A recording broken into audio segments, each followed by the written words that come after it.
Kung haharap ka sa isa sa pinakamalamig ang pusong diktador ng ika-21 siglo, iisa lang ang sagot. Kalupitan.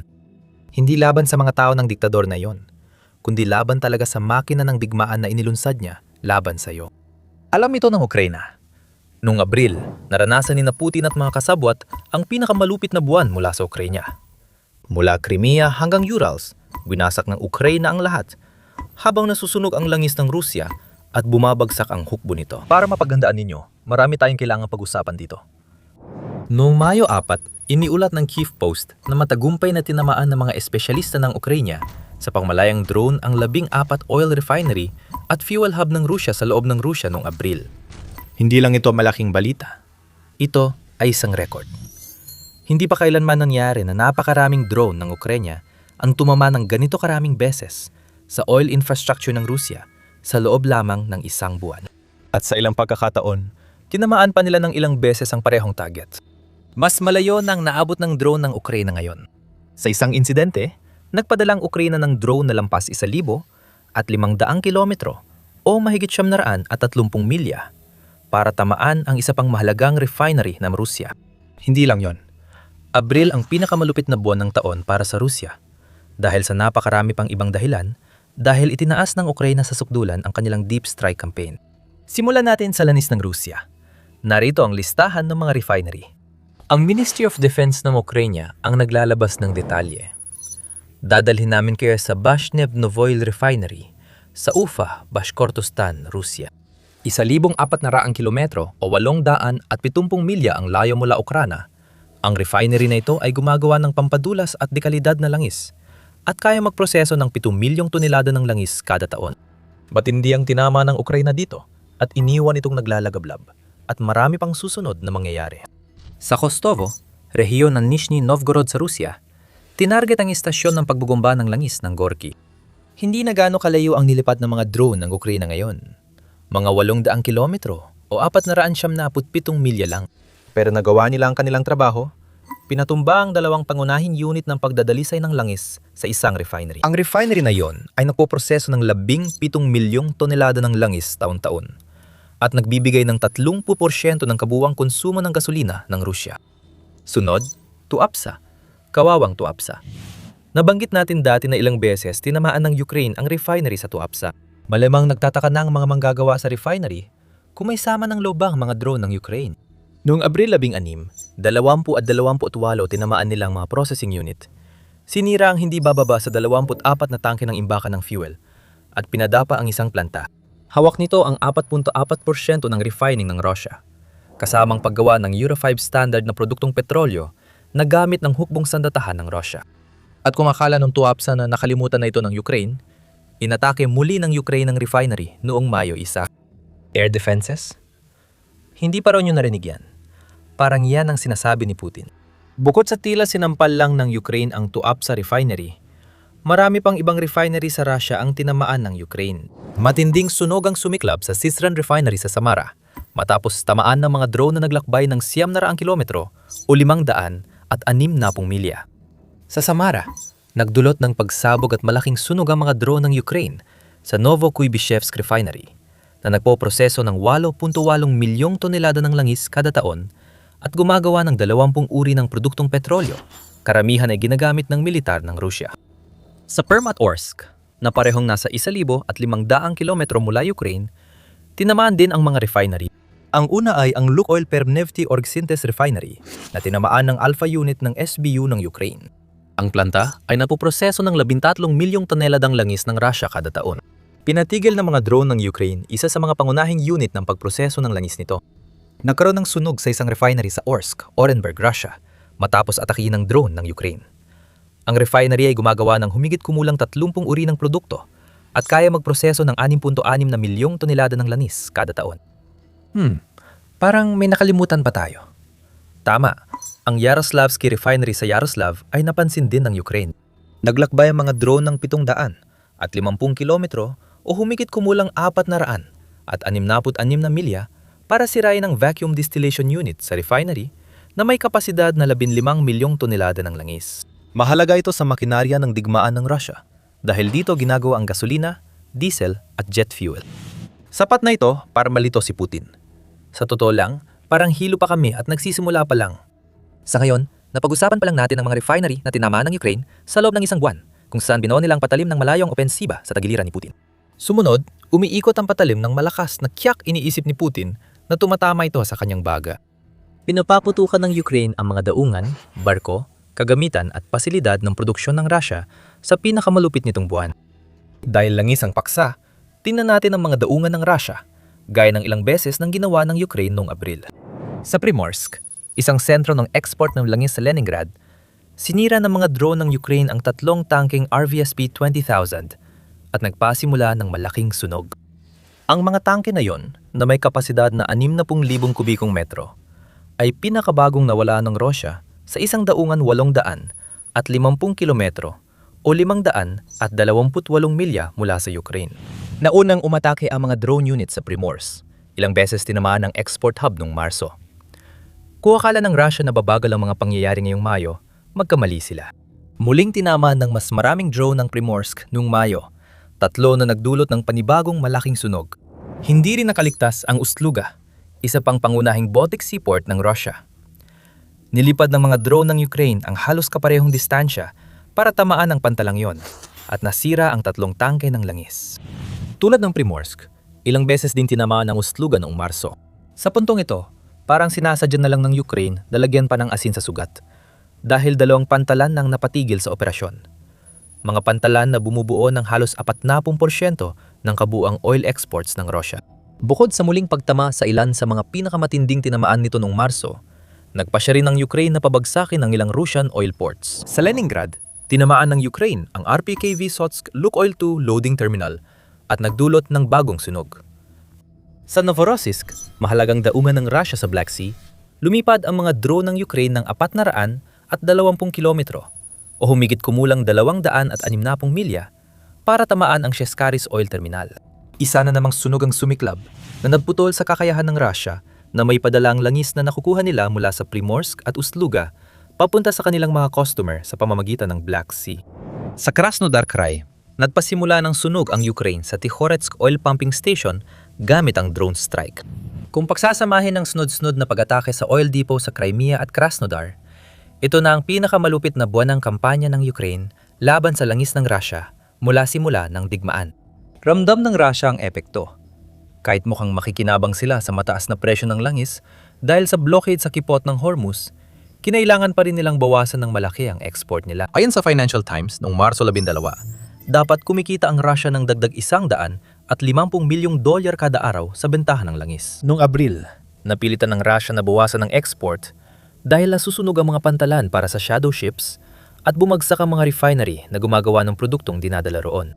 Ayon sa RBC Ukraine, bumaba ng 16.8% ang export ng langis ng Russia nitong Abril, na may 1.8 milyong toneladang kakulangan kumpara noong Marso. Yun mismo ang layunin ng Ukraine. Patamaan ng Russia sa pinakasensitibong bahagi, kung saan ginagawa ang langis at kung saan ito'y nilalabas ng bansa. At masisiguro mong kaunti lang ang pera ni Putin para punduhan ng kanyang makinarya ng digmaan. Magpahinga muna tayo. Marami na tayong natalakay na pag-atake ngayong Abril at marami pa tayong pag-usapan. Bago tayo magpatuloy sa pagbanggit ng mga biktima ng pinakamapaminsalang buwan ng pag-atake ng Ukraine, paalala lang na pinapanood mo ang The Military Show. Marami pang ganito ang darating, kaya siguraduhin mong pindutin ang subscribe button kung may natututunan kang bago mula sa aming channel. Tama, balik tayo sa mga pag-atake. Malayo pa sa pagtatapos ang Ukraine sa pag-atake sa langis ng Rusya noong Abril. Bukod sa mga pag-atake sa refinery at pantalan, kinamaan din ng Ukraine ang mga oil tanker at sa isang napakabirang pag-atake ay tinarget pa nila mismo ang mismong pinagmumulan ng produksyon ng langis ng Russia. Noong Abril, 10 iniulat ng Kyiv Independent na tinamaan ng militar ng Ukraine ang 2 oil drilling platform sa Dagat Caspian na 1,000 kilometro o 620 milya mula sa mga linya ng labanan. Parehong ice-resistant ang mga platform na nasa mga oil field ng Yurikor Chargin at Vigrifa. Isa na namang pagbabago sa estratehiya ng Ukraine ang pag-ataking ito laban sa langis ng Russia. Sinisira nito ang mga export hub at mga refinery na ginagawang mga pinong produktong petrolyo ang krudong langis ng Rusya para may benta at pagkakitaan. 2 piraso ng kadena ang naputol. Sa pamamagitan ng mga pag-atake nito sa Dagat Caspian, Ipinakita ng Ukraine na magpo-focus ito sa isa pang bahagi ng kadena. Nasusunog na ang krudong langis ng Rusya bago makarating sa refinery. Dahan-dahang pinapahina ng Ukraine ang supply chain ng langis ng Rusya. Sa dulo ng chain na ito, may mga tanker na nagdadala ng langis ng Rusya mula export hubs papunta sa mamimili. Dahil sa tindi ng pinsala, naisip ng Ukraine na pabagsakin na lang ang tanker. Siyempre, nasa Tuapsa ang tangke na iyon. Pinatunayan ng Ukraine noong Abril na mahina ang air defenses ng Tuapsa. Kaya nilang umatake sa reyon na parang si Mike Tyson laban sa hilo at bugbog na pasli. Noong Abril 29, isiniwalat na direktang tinamaan ng mga drone ng Ukraine ang Markisa tanker, na noon ay nasa humigit kumulang 210 kilometro o 130 milya timog silangan ng Tuapsa at naglalayag ng hindi napapadala ng signal mula sa automatic identification system. Iyan ay karaniwang taktika na ginagamit ng mga barko ng Shadow Fleet ng Russia, pati na rin ang paglalayag sa ilalim ng watawat ng ibang bansa bukod sa Russia. Ang Russian tanker na tinamaan na yon ay nasa ilalim ng watawat ng Cameroon, ngunit hindi nalinlang ang Ukraine. Ang barkong ito ay bahagi ng Shadow Fleet at pinatawan ng parusa ng UK, EU, Canada, New Zealand at Switzerland. Malamang na napagpasyahan ng Ukraine na hindi sapat ang lahat ng mga parusang ito para pigilan ng barko sa paglalayag, kaya nagpakawala sila ng mas matitinding parusa gamit ang puwersa para mapatigil ito sa operasyon. Akala ko tapos na tayo, pero hindi pa pala. Yung kutsilyong sinabi nating itinusok sa pagitan ng mga tadyang ni Putin, nauwi sa pagkabaon ng husto na lumabas pa sa kanyang likuran dahil sinabayan ng Ukraine ang lahat ng mga pag-atake na ito laban sa industriya ng langis ng Russia, ng mga pag-atake rin sa mga eroplano, barkong pandigma, at maging sa pinakapuso ng industriyang militar ng Russia. Isa sa mga pag-ataking ito, ang pinakakahiya-hiya na naranasan ng Russia sa digmaan. Sa isang operasyon noong Abril 25, inatake ng Ukraine ang paliparan ng Shargol sa malayong rehiyon ng Chelyabinsk. Tindarjet hanggang 4 na fighter jet, kabilang ang 2 Su-57 stealth fighter na sinasabing sagot ng Rusya sa mga US jet tulad ng F-22 at F-35. Ang Su-57 ang pinakamagaling na mayaalok ng Rusya. Ngayon, 2 sa mga ito ay nasusunog sa lupa sa isang airbase na 1,700 kilometro o 1,056 milya ang layo mula sa Ukraine. Balik tayo sa Russia. Sa hangganang rehiyon ng Bryansk, bumagsak ang mga drone ng Ukraine sa Strela plant noong Abril 1. Ang planta ang gumagawa ng bahagi para sa cruise missile ng Russia at ayon sa Ministry of Defense ng Ukraine, natapos na nito ang 120 kontrata mula sa gobyerno para sa industriya ng depensa ng Russia. Klasikong halimbawa, ang pag-ataking ito ng maingat na pagpili ng Ukraine ng target para mapinsalang estratehiya ni Putin sa pagpapakawala ng long-range missile. Noong Abril lamang, nagpakawala ang Russia ng 100 at 41 na missile ng iba't ibang uri patungo sa Ukraine, kasama ang 6,663 na drone. Binasag ng Russia ang sarili nitong record para sa pinakamaraming airstrike sa loob ng isang buwan noong Abril. Ang pagsira ng Ukraine sa mga planta gaya ng Strela ay napapahirap sa Russia na puna ng imbakan ng missile.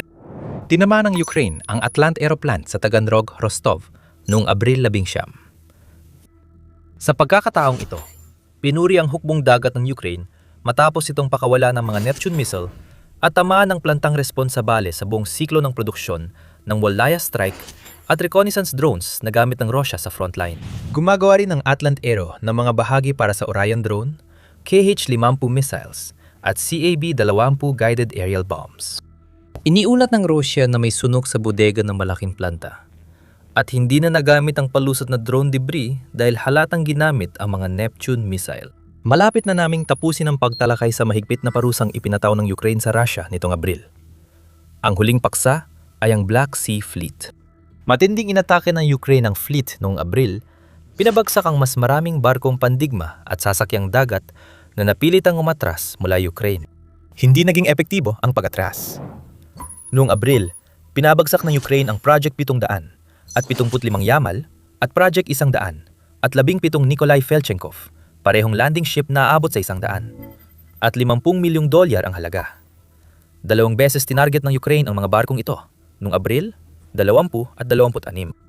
Abril 20, pinabagsak ng Ukraine ang Ivan Kurs, isang radio reconnaissance center, at tinamaan din ang training center ng Black Sea Fleet. Ang Project 10, 1,356 R. Borovesnik frigate ay naging biktima rin ng matitinding long-range na pag-atake ng Ukraine.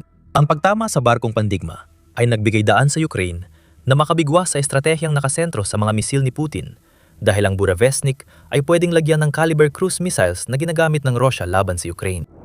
Pinabagsak ng Ukraine ang 2 patrol boat sa Kerch Strait na nagbabantay sa Kerch Bridge, pangunahing lifeline na nagdurugtong sa sinasakop na Crimea sa mainland ng Russia. Posibleng magdulot ng mas marami pang pag-atake sa tulay ang ginawa ng Ukraine bilang estratehiya para palayain ang Crimea.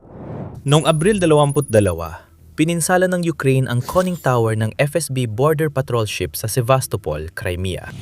Yuck! Sabi namin mula Urals hanggang Crimea tayo at hindi tayo binigo ng Ukraine.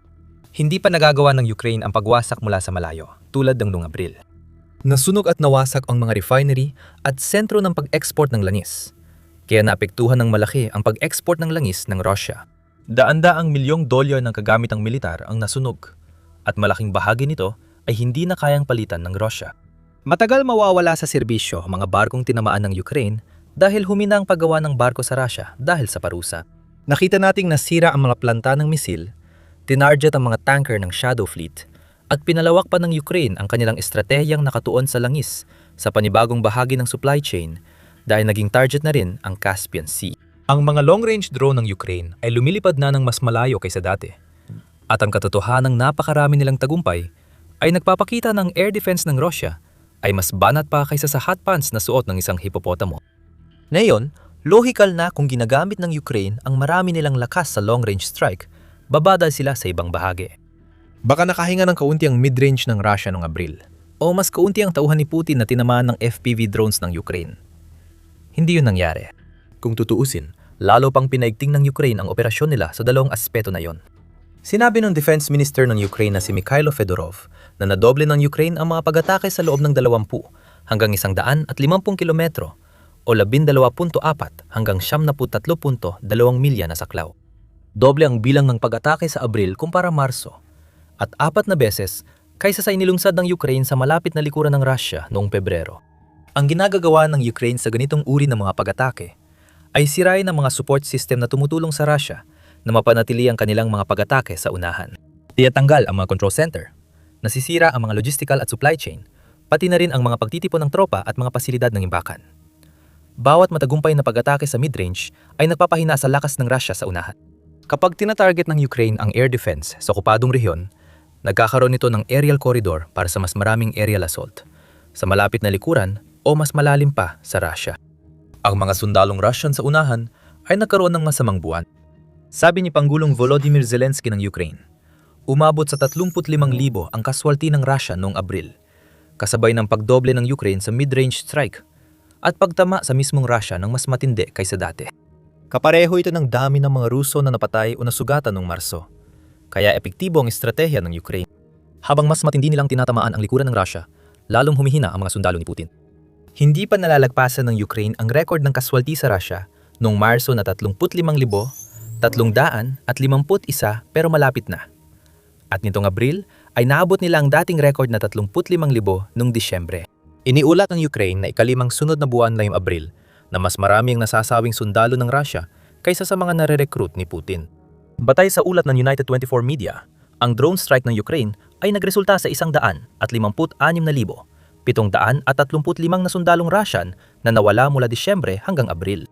Nakakuha ang Russia ng 148,000 at 4 na rang sundalo sa panahong iyon, at siguradong mas marami pang nalugis sa panig nila.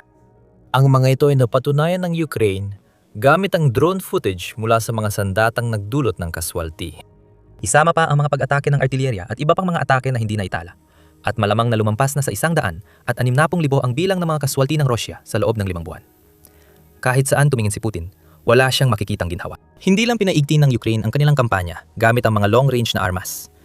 Pinalalawak nila ito sa lahat ng aspeto, at wala talagang sagot ang Russia. Tapos na para sa Russia ngayon. Abril ang pinakamatinding buwan ng kaswalti at pagkasira na idinulot ng Ukraine sa makinarya ng digmaan ni Putin. Pero habang nanginginig siya sa isang tagong bunker na malayo sa Kremlin, malalaman ni Putin ang isang hindi matatakasan na katotohanan.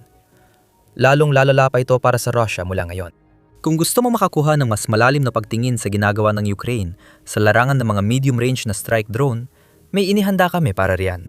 Sinusuri ng aming video ang mabagsik na bagong estratehiya ng Ukraine na masinsinan, tinatalakay kung ano ang mga target ng Ukraine at kung paano ang isang partikular na pag-atake noong Abril 16 ay maaring maging turning point para sa digmaan na pumapasok na sa bagong yugto. Panoorin ang video na yon para malaman pang iba at huwag kalimutang mag-subscribe sa The Military Show para mapanood ang lahat ng aming pinakabagong mga video tungkol sa mga tagumpay ng Ukraine laban sa Russia. At maraming salamat, gaya ng dati, sa panonood.